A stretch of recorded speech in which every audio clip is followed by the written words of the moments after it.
The metronome clicked in the silent room, each tick louder than her heartbeat. Sloane leaned closer to Malik, whispering, "What if I don't want safe anymore?" His eyes locked on hers, steady, unflinching, as he murmured, "Then everything changes tonight." Before we dive in, make sure to hit subscribe, tap like, and share this video.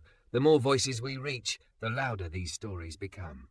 The portal spat out Sloane's grades like a machine coughing up coins she didn't earn. History F, microeconomics F, statistics D, music theory A. The A sat there, small and defiant, an island of light in a screen of bad weather. Sloane Whitaker's chest tightened anyway. In her mother's condo, polished concrete floors, gallery walls, a vase of eucalyptus that smelled like a spa, there wasn't supposed to be anything messy, least of all her. Her phone buzzed. "Mom, we'll talk at 7. Another buzz. "Dad, academic probation is not a personality. Fix it." A third. Nora, the one friend who didn't use disappointment like a leash. "You breathing?" Sloane stared at the ceiling fan and typed, "Barely," then closed her eyes and tried to inhale on 4 counts like the breathing app taught, 1, 2, 3, 4, and exhale like nothing ever hurt, 1, 2, 3, 4. Somewhere below, traffic hissed like a cymbal roll. In her head, a metronome clicked steady, unbothered by panic. At 7, her mother Maggie arranged her face into compassionate efficiency. "You're brilliant when you focus, honey. We'll bring in help." "Another tutor?" Sloane said, trying to sound bored and not burning. "A coach," Maggie said. "Someone who uses music to organize study habits. He comes highly recommended by the Arts Council." Sloane laughed once, flinty. "So now my only A becomes a leash, too." "It becomes a bridge," Maggie counted, the word gentle and immovable all at once. The doorbell. The housekeeper opened and he stepped in, tall, broad-shouldered, dark jeans, a rolled-sleeve button-down, and a leather satchel that had earned its scuffs. Close-cropped hair, a short beard, and eyes the exact colour of fresh coffee. He carried a metronome small enough to disappear in his hand and set it on the piano like it belonged to the room more than any of them did. "Malik Dawson," he said, voice low and steady. "I help people keep time with what matters." Sloane crossed her arms, conscious of her body in the way she always was. Thick thighs under a black knit dress, cardigan slipping off one shoulder, a shape the world had strong opinions about. "So, you're a miracle worker." He smiled without flinching. "Just a guy who knows beats, bars, and deadlines are the same language." Her mother left with quick footsteps and a relieved little sigh. The condo felt too bright, the piano too glossy, the room like a gallery where nothing could be wrong. Sloane moved to the bench, fingers hovering, then dropping. Claire de Lune came haltingly, then like it remembered living in her. Malik didn't hover. He listened with his forearms on his knees, eyes on her hands like they were telling him a story he already believed. When she finished, the room exhaled. "Beautiful touch," he said. "You rush in the phrases that scare you." "I rush because if I don't, I'll hear the part where I fail," she shot back, immediate and too honest. "Or because no one's ever given you permission to breathe." He clicked the metronome once. Tick. "Week has a tempo. 2 beats for reading, 1 for notes, rest on Sunday. We keep time, your grades change." "It won't fix my brain," she said, sharper than she meant. "It won't fix it," he agreed, maddeningly gentle. "It will focus it." Sloane stared at his hands, the quiet strength in them, not the way he didn't tap impatience or pretend cheer. "You do metaphors for a living?" "I work nights at Owen's Diner down on Peachtree," he said. "But on Saturdays I run a piano lab at the community centre, keys to the city. That's where I do metaphors." "So this is a side hustle?" "This is the part that pays in something I can sleep with," he said, then smiled at her raised eyebrow. "Peace. It pays in peace." They tried her schedule on paper, Malcolm's pencil blocky and neat. Monday rid Tuesday, practice sets. Wednesday, rewrite notes like you're explaining to someone you love. He paused. "You mind if the someone you love is you?" She rolled her eyes to keep from swallowing. "Cringe." "Necessary," he said. "It gets less cringy when your GPA thanks you." When he left, the metronome stayed in her head, clicking through dishes and a scroll of feral group chat messages. "Nora, how is he?" Sloane typed, "Calm like a bench in the shade," then deleted it and sent, "Fine, he's a coach." She practiced breathing again, 1, 2, 3, 4, and fell asleep with her laptop open to an econ module she only half believed she could climb. Saturday, she told herself she went to the Sweet Auburn Community Centre for extra credit. Fluorescents hummed. Basketballs thumped. In a side room, 20 folding keyboards lined walls scabbed with tape. A bucket of rhythm sticks sat like a promise and a threat. Malik stood in the centre with his sleeves shoved to his elbows and that same steady focus tuned to a dozen stormy kids. Left hand is heartbeat, he told a boy whose jaw had learned clench before smile. Right hand tells the story, heart first.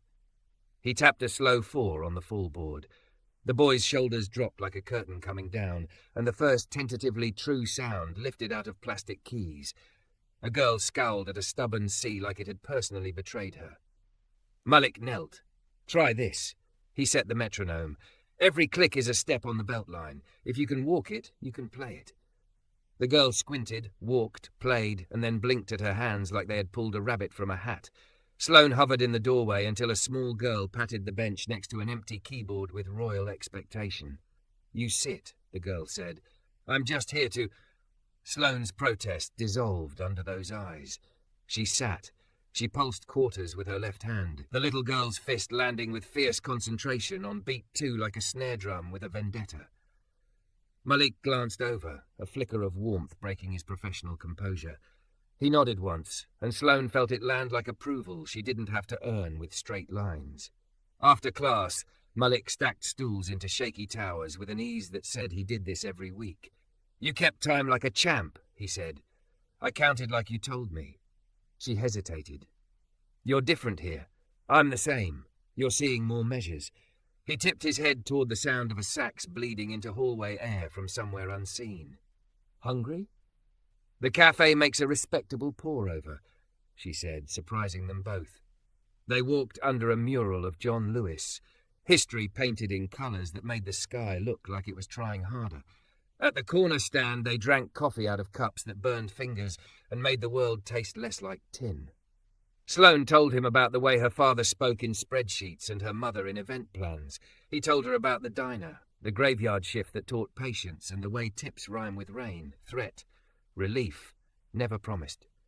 Rain came in vertical lines by afternoon, drumming the awning of Davenport pianos. Inside, lemon oil and old stories. Upright stood shoulder to shoulder like a choir. A row of grands drowsed with their lids up like polished wings. Miss Davenport, all bangles and authority, handed them cocoa. Storms make the grid twitchy, she said. Play until the lights decide who they are. Sloane tried a polite walnut, respectable tone. She tried a glossy black that reflected her face too honestly. When she sat beside Malik at a vintage mahogany Baldwin, the first note rang like a bell naming a city. Her shoulders lowered. Her hands knew where to go without asking permission. This one, she said, breathless. Malik watched her with that listening that gave dignity before instruction. Good air, he murmured, as if talking about rooms and futures at once. Lightning flared. The lights hiccuped, then recovered. Sloane's phone buzzed itself frantic. Mom, Dad, a donor brunch. Preston, the boy her mother said came with stability, like a piece of furniture you inherited. She muted the world. You don't have to play the gala, Malik said, reading the set list without seeing her screen. People expect me to, she said, hearing the plea in it. Expectation isn't the same as right. He tapped 2 notes, dissonance that wanted to be brave. Resolve it. She found the chord. It bloomed like a small, unapologetic sunrise. Tears pricked, mortifying and real. I'm sorry, she whispered, as if apologizing to the room for being a person. You just chose a chord, he said. Don't apologize to physics for obeying. They mapped her week at the front counter while thunder rolled away like a sulking god. He wrote in block letters at the top of the page, Count what matters. He handed her the paper like a key. When the Baldwin arrived on Sunday, the delivery guys left rain footprints like parentheses leading out the door. Sloane wiped the last damp track with the heel of her hand and set the metronome in the centre like a small lighthouse. She should have opened statistics. She opened the piano lid instead. She played the phrase she always rushed and practiced not rushing until her breath lined up with the beats and her throat hurt less from trying to perform her own safety. Her phone lit. Preston, dinner at Del Frisco's? Sloane stared, then typed, rain check. Big week. Another bubble appeared. Malik, proud of you for choosing the Baldwin. We'll map your week on paper tomorrow. Your call, your tempo.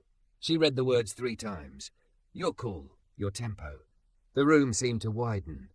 In the Baldwin's reflection, she saw a woman whose softness was not a liability, and whose curves belonged in the frame the same way a low note belongs in a chord. Essential, grounding. The metronome clicked, steady and stubborn. She opened her notebook and began. The Buckhead Club glittered with crystal and quiet judgments. Sloane adjusted her silver dress, sequins catching the chandelier light like a mirror mocking her. The place cards on the banquet tables carried last names that came with legacy donations, not student loan balances. Her mother Celeste whispered across a glass of Chardonnay, "Preston will be here tonight, sweetheart." Smile, he's stability. Sloane buttered bread she didn't want. Stability tastes like cardboard. Cardboard builds houses, Celeste said tightly. Her father Stuart scrolled a market report on his tablet. Predictable is good. Safe. After the semester you've had, safe is what we need. Sloane wanted to laugh at the idea of we. Her grades, her failure, but always their optics. She thought of the Baldwin at home, the way its mahogany sang under her fingers, the way Malik had told her she rushed when she was afraid.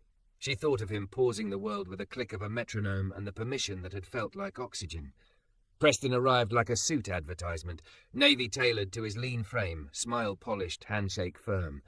He leaned down to her, whispering, "Heard you're working with a piano guy. Smart angle. Artsy redemption. You'll look good at galas again in no time." Her jaw clenched. "I don't need an arc," she muttered. "I need respect." But he was already laughing towards someone else, already rehearsing his next calculated charm. Later that night, when the ballroom's applause rose for a donor announcement, Sloane stepped out into the marble foyer, heart hammering, dressed suddenly too tight. The air smelled of perfume and control. She texted Nora, "Dying," then deleted it. She typed Malik's name instead, then stopped herself, nails biting into her palm. She was not supposed to. Across town, the sweet Auburn lounge pulsed with a different rhythm, saxophone weaving smoke into low lights, glasses clinking in sync with laughter. Malik's trio leaned into blues and green, the music a living body breathing between tables. Miss Alma, a church friend with eyes sharp as glass, clasped his shoulder between sets. "Son," she murmured, "people talk. That girl's family has money that grinds without seeing what's under the wheel. Protect your calling." Malik's steady gaze flickered with conflict. "I see her, Miss Alma, not a machine." Damien, perched at the bar with his drumsticks, leaned in. "Brother, I've got your back, but if this goes public, gigs cancel. Folks decide your story for you." Malik's laugh was small but honest. "They already do." When the set ended, he stepped outside under a mural of John Lewis, city glow painting the air gold. Sloane stood there in her silver dress, coat pulled tight against a breeze, mascara smudged just enough to betray her. "They want me to swap you out," she blurted. "Another tutor, someone who fits the optics. My people want me to guard the work," Malik admitted, voice low. "Not get tangled up in a world that eats its own." Her breath came out like smoke. "Maybe they're right. Maybe I can't afford to break rhythm. Maybe we can't afford not to," he said softly. She looked at him, eyes stinging. "But love can't just be rebellion against people. It has to be towards something true." The words hung in the cold. For a heartbeat, it felt like the whole city leaned in, listening. The next morning, Piedmont Park hummed with joggers, a drumline practicing across the grass, the skyline rising like a paper cutout beyond the trees. Sloane sat on a bench under an oak, palms pressed together. Malik approached with 2 paper cups. "Chamomile," he said. "Metronome for the nervous system." She smiled, tired. "I didn't sleep." Kept hearing everyone's voices. "My parents. Preston, that donor brunch chorus. And mine," he added gently. "Miss Alma, Damien, people who worry I'll lose the mission. That keys to the city will get co-opted if I let you close." They let silence fill the air. Not heavy, just true. The drumline hit a clean 4 count across the park. "I like you," Sloane said finally. Her voice shook, then steadied. "Not as rebellion, not as storyline. I like how you listen. I like who I am when I'm trying beside you, not performing." Malik's eyes softened. "I like you too. Not as proof, not as rescue. I like your ear, your stubbornness, the way you lit up when the Baldwin rang true. I like that you keep showing up even scared." She exhaled, bracing herself. "If we try this, people will stare. Some will call me drama, some will call you ambitious. They'll make us into headlines." He nodded. "And some will call us brave when we're just learning. Race and class mean we'll hear things the other doesn't. We'll need patience for both." "I don't want power dynamics to taint this," she whispered. "You were hired to help me pass. That can't sit in the same room as us." "Then we change the room," Malik said. "No more one-on-one. I'll connect you with tutors for econ and stats. For music, you can join the workshop. Same teaching, shared space, no private sessions, clean lines." Relief unfurled in her shoulders like a curtain rising. "I'll tell my parents it's my plan. Not to pick a fight, just to pick myself." "And we move slow," he added. "No hiding, no spectacle. Coffee, walks, real conversations. You'll meet my mother when you're ready. I'll meet your family when they're ready. Or when we are." Sloane glanced at the lake, the breeze scattering ripples like sheet music. She reached for the pencil he had once handed her, words still carved on its side. "Count what matters." He pressed it back into her palm. "Honesty first," he said. "Curiosity second. If either slips, we stop and listen." She threaded her fingers through his, certain and trembling. "Heart first," she whispered. "Then the story," he finished. Later that afternoon, her phone buzzed like a hive. A blurry photo of two hands threaded together on a park bench had landed on a campus gossip page. Buckhead's rebel error. Comments split like lightning. Hannah texted, "You okay?" Nora sent, "Ignore them. Breathe." Then, a number she didn't know. "See me at 1 p.m. At Peachtree College, Dr. Pamela Ortiz folded her hands across her desk. "You're on probation, Miss Whitaker. Your learning support involved a private coach who now appears in social posts with you. Even if you've moved to group sessions, perception matters. I'm obligated to review. Not punishing you, protecting the institution." Sloane kept her voice calm, though her heart sprinted. "Understood. I'll submit documentation for the change. Group instruction only." "Do it today," the dean said, kind but firm, "and step out of the spotlight, for now." Across town, Malik stared at his phone. A text from the lounge manager. "Going to pull you from Friday. Bored, nervous. Love you, but..." He typed, erased, then finally sent, "I get it. I'll be back when the music's louder than the noise." At noon, Stuart Whitaker summoned Malik to his office. Glass views of the skyline made the room colder than any winter. A check lay on the desk. 50,000, Stuart said, "for your community program, anonymous. In exchange, you discontinue appearances with my daughter." Malik didn't flinch. "Sir, my work won't be a receipt for your comfort. Keep the check, or donate without strings." "My responsibility is her future," Stuart said tightly. "So is mine," Malik replied, steady as stone. "That's why I won't sell either of us a lie." That night, Sloane drove to the Starlight Drive-In. Neon hummed like a tired halo. The screen flickered with black and white reels. She found Malik leaning against her car, arms folded, the weight of the day in his shoulders. "I lost a gig," he admitted. "Folks think I'll steer the work into your world." "I got a warning," she said. "If they think I'm gaming support, my probation gets worse." They stood in the moth-soft glow, breath making pale threads. "I don't regret that bench," she said. "I regret the world around it." "I don't regret you," he said, voice tight. "I regret the cost landing on your transcript and my kid's piano bench." She searched his face. "Tell me what protects your mission." "Less spotlight," he swallowed. "Maybe a pause. Not because I love you less, because I love the work enough to meet it clean, and I respect your degree enough to not be its rumour." Sloane's throat burned. A pause hurts. So does a sore muscle you don't let heal. Her fingers shook as she pulled a hand-drawn study map from her tote, weak pencil lines dividing hours into beats. "I can keep time," she said. Malik placed a small USB recorder in her palm. 2 chords that always resolve. For nights the noise gets loud. They folded into a hug that was long, careful, damp-eyed.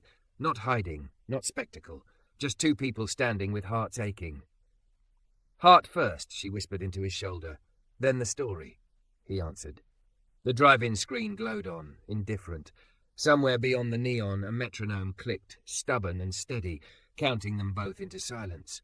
The student union felt like a beehive with opinions. Flyers layered the walls in messy constellations.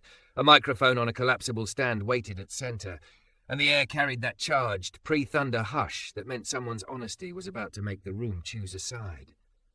Sloane wiped her palms on her skirt, black knit, hugging her thick hips like armor she chose. and stepped to the lectern.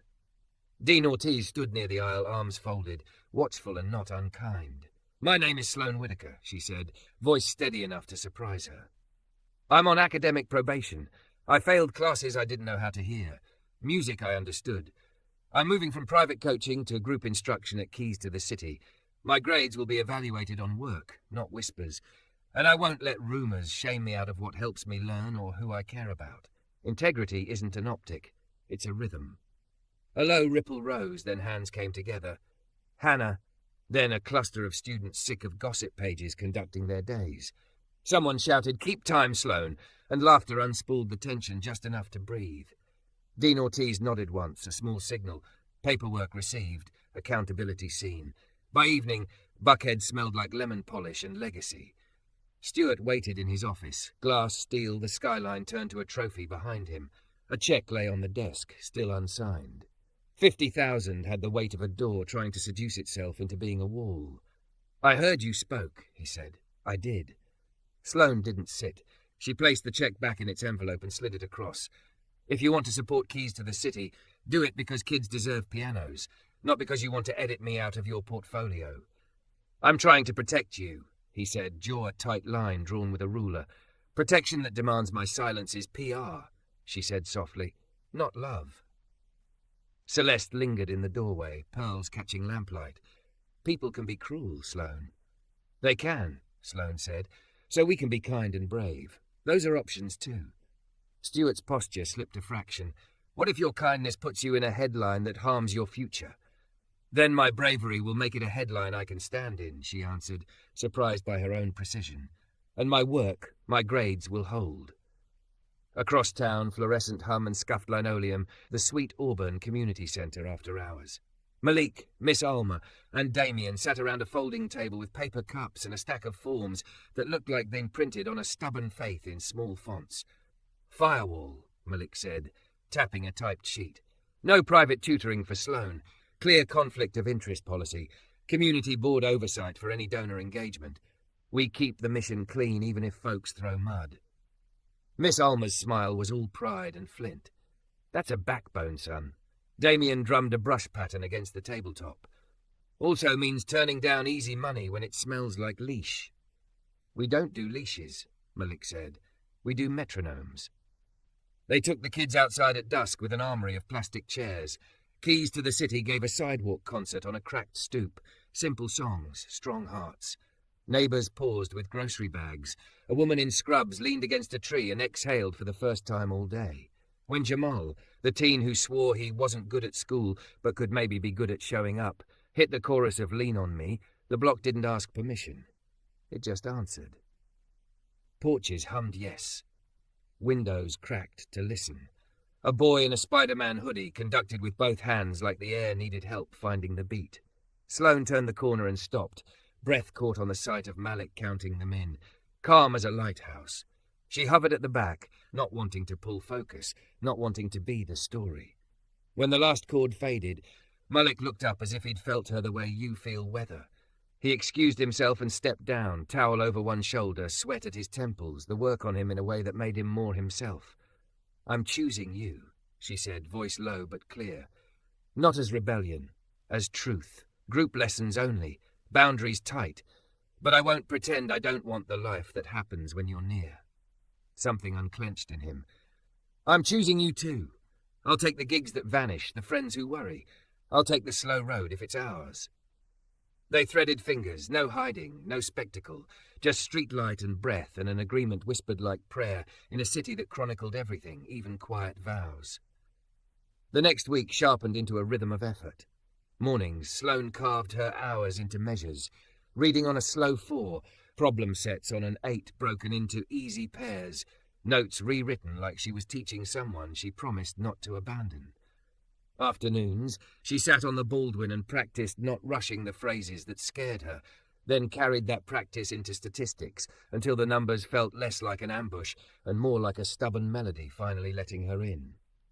At night, the USB recorder Malik had given her, 2 chords that always resolved, loosened the knots in her chest so sleep could find her without begging.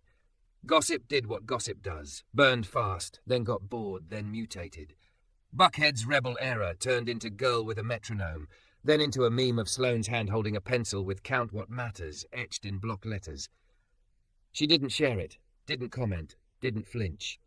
She did her assignments. She did her breathing. She kept time. The showcase idea sprouted from Miss Alma's half-joke and grew legs. The Davenports offered a loner grand and 2 uprights if the community centre had chairs to put in front of them. Dr. Ortiz, who did not smile lightly, allowed the auditorium if the event was open to students and neighbours both. Celeste volunteered ushers with crisp name tags. Stuart resisted, then sighed, then called someone who could get insurance in 2 days. Lines that had been drawn in sand began to look less like trenches and more like paths. Backstage the night of the show, Sloane smoothed her dress, a deep green that honoured softness instead of apologising for it, and paced until Miss Alma caught her with both hands. "Sing with your hands, baby," the older woman said, pinning a tiny treble clef to her neckline. "Let the truth keep time." From the wings, Sloane watched a row of shy kids file out to plastic chairs, a sea of knees and nerves. Malik crossed to the centre mic, suit jacket open, tie absent, every inch of him the steadiness she had first recognised as oxygen. "Music taught us that order can grow out of noise," he said, scanning the mixed crowd, donors with perfect posture, neighbours with weary feet, students slouched into bravery. "Tonight is about doors, opened by rhythm, held open by community." He looked toward the wings. Sloane. Her legs weren't convinced they could do it until she felt the pencil in her palm, the carved words biting gently into skin. She walked, heart in her throat but keeping time. Malik offered his hand. She took it. The room hushed in that sacred way audiences do when they decide to be kind. "We arranged something simple," she said into the mic, voice carrying further than she expected. "It's the first piece I ever felt seen playing." She glanced at him. "I'm proud to play it with him." They sat shoulder to shoulder at the Grand. Claire de Lune unfurled like water, remembering how to be merciful. Sloane carried the melody. Malik laid a left hand beneath it, like a floor she could stand on. When the measure arrived where she always rushed, the one that mirrored the page in her life with all the red slashes, he breathed audibly and slowed a hair, and she followed, refusing to flee. The note bloomed and did not break. The auditorium inhaled as one body and let the sound live to its edge. Silence held the last resonance. Then the room stood, not because scandal demands spectacle, but because beauty had told the truth and people recognized themselves in it. In the lobby, Nora snapped a photo, not sneaking, not blur, Sloane and Malik beneath a banner that read "Keys Open Doors." Celeste wiped her eyes in a way she would later claim was allergies. Stuart extended his hand to Malik, grip firm, voice rough. "Thank you for seeing my daughter," he said, "and for helping me see her too." "Thank you for seeing the kids," Malik replied, and it felt less like a line and more like a treaty. After the crowd thinned, after a donor asked Miss Alma how to volunteer, and a student told Dr. Ortiz she wasn't quitting after all, Sloane and Malik found an unoccupied practice room that smelled like dust and secrets, the gentle kind that becomes stories people are proud to tell. A lone upright waited, missing a strip of veneer, its D a little nasal. "No headlines in here," she said. "Only measures," he said. She pressed 2 notes, dissonance that had been her native tongue. "Resolve it with me?" He lowered his left hand to the lower keys, steady as a promise. She found the chord. The room lit with something no chandelier could give. They didn't kiss. They didn't need to. The music said it first, the way music can carry a declaration without turning it into performance. Outside, footsteps and laughter echoed down the hall. Inside, 2 people practiced not rushing the part that frightened them and learned again that breath and time will hold if you let them. Later, in the quiet of her apartment, the Baldwin's lid was propped like a wing ready to lift. Sloane set the pencil on the music stand and opened statistics. The problems still resisted, then relented, one by one, as if they'd been waiting for her to stop begging for mercy and start keeping count. When she paused, she didn't spiral. She got up, poured water, came back, and played one phrase before returning to the math. Count what matters. Rest when you must. Begin where you left off. The metronome clicked, the city breathed, and Sloane, thick and lovely, and no longer apologizing for the space she needed to think, held her own tempo and did not rush. Morning poured over the beltline like warm brass, food trucks hissing awake, joggers tracing their loops past murals and cafe patios, the city stretching into tempo. Sloane walked beside Malik, her hair loose around her shoulders, the pencil tucked behind her ear like a flag too small to be noticed by most, but everything to her. His hand was folded around hers, their steps not perfectly even, but close enough to learn. "I sent my final paper," she said, grey-blue eyes alive with nerves that felt almost like joy. Econ clicked when I treated each section like a movement. Dr. Ortiz approved my service-learning practicum with keys to the city. I'm not failing anymore. Malik squeezed her hand. "You led, and I'm adding an arts administration minor." She laughed at her own surprise. "Turns out I like building the stage as much as playing on it." They stopped before a narrow brick storefront on Auburn Avenue. The display glass caught sunlight and dust in equal measure. Behind it, a scuffed floor begged for chairs, walls begged for children's drawings, and air begged for sound. A faded hand-painted sign above the door whispered the name of a barber shop long closed. "This could be home," Malik murmured. "This will be home," Sloane answered. Her phone buzzed. A text from Stuart. "Meeting Miss Alma and your board. No strings this time." Another from Celeste. "Organising volunteers for recital nights. We'll bring food."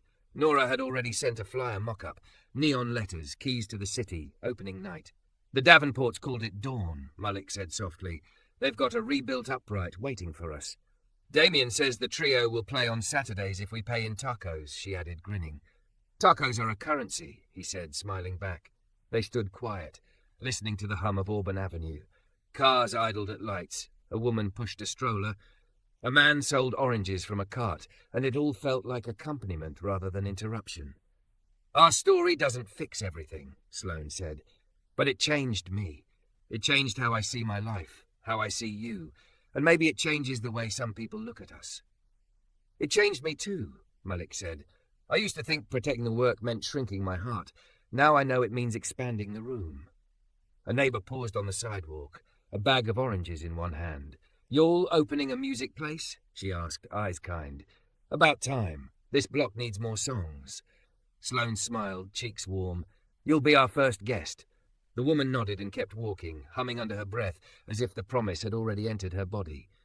Malik touched his forehead to Sloane's, a quiet vow. She closed her eyes, heart steadying with his. "Heart first," she whispered. "Then the story," he finished. The city kept time around them. 1,000 small beats carrying buses, conversations, footsteps, and their own joined rhythm forward. Inside the dusty glass, the future waited. Chairs to set, calendars to fill, children to welcome. And outside, Sloane and Malik stood, two people thick with history and hope, choosing to count what mattered, so others could find the measure too. By afternoon, the storefront was open wide to dust and possibility. Malik rolled up his sleeves, hauled broken shelving into the alley, and wiped sweat with the back of his arm. Sloane pushed a broom, hair stuck to her temple, laughing as she raised a storm of grit that caught the sun in a halo. Neighbours drifted in with curious eyes and stayed with helpful hands. An old man with a hammer, a teen with spray paint offering to design a mural, a woman with strong arms moving chairs. "Community builds itself if you let it," Malik said, stacking folded chairs in a corner. "Community builds itself if you ask." Sloane corrected, tapping his shoulder with the broom handle. In the evening, they collapsed on the scuffed floor, the door propped open to cicadas. Their backs against the same wall, shoulders touching, breath slowing to the same count. "I used to think love was supposed to be polished," Sloane said, "like galas and safe conversations. But this, dust in my hair, sweat on my dress, your arm against mine, it feels like music too." "It is music," Malik said, eyes half closed, voice steady. "Heart first, then the story." She leaned her head to his shoulder, the pencil still behind her ear, as if even in exhaustion she was keeping tempo. The night hummed around them, Atlanta's rhythm holding their own. Opening week arrived with the smell of new paint and stubborn old dust, a row of folding chairs lined in imperfect pride, and a rebuilt upright that wore its nicks like medals. Sloane stood in the storefront's doorway, thick thighs in black jeans flecked with white specks, a green tee rolled at the sleeves, the pencil tucked behind her ear. Outside, Auburn Avenue hummed, a bus sighing at the curb, a stroller wheel catching on a crack, laughter from the bodega. Across the street, Miss Alma waved with a clipboard and authority. "Doors at 6, Malik called from the back, hauling a box of rhythm sticks. "Damien's running late. Traffic." "Of course he is," Sloane said, letting the nerves show in a grin. "It wouldn't be an opening without a drummer slipping the downbeat." Celeste swept in with a bin of paper napkins and a look that said she'd organised galas before the internet existed. "Where do we want refreshments?" she asked, already unfolding a table. Stuart followed, more subdued than any boardroom version of himself, carrying a box labelled programs, the edges crumpled like he'd fought with tape and lost. He set them down, cleared his throat.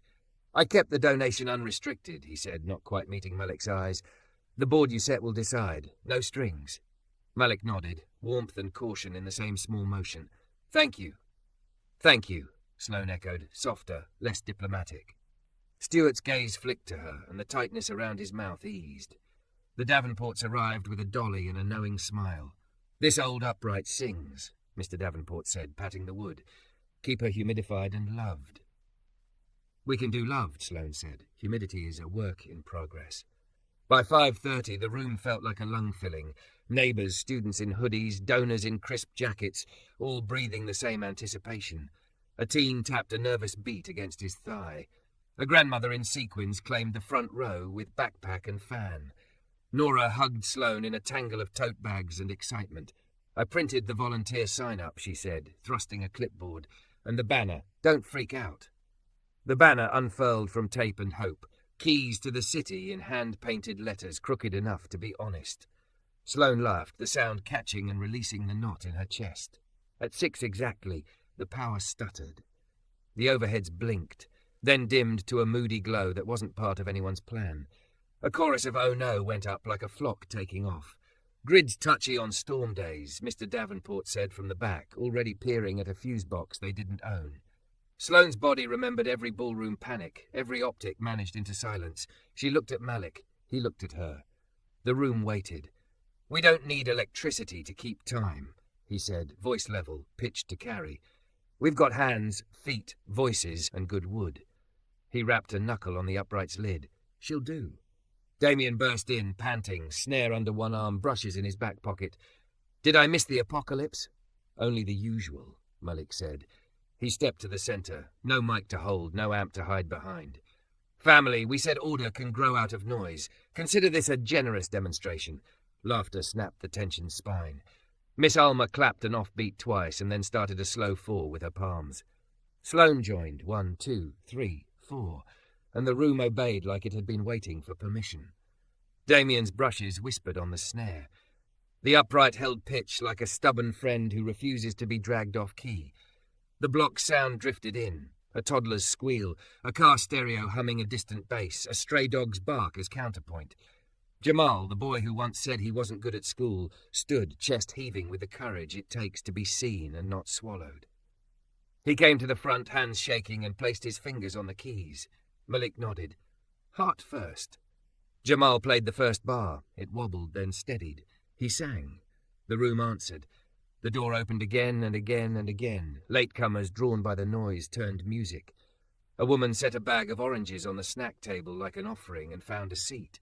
Stuart stood in the back, arms loosely crossed, head tilted as if recalibrating the person he'd raised against the person he was meeting in real time. Sloane moved among the rows, touching shoulders, passing rhythm sticks, catching the eye of a girl who kept flinching at her own volume.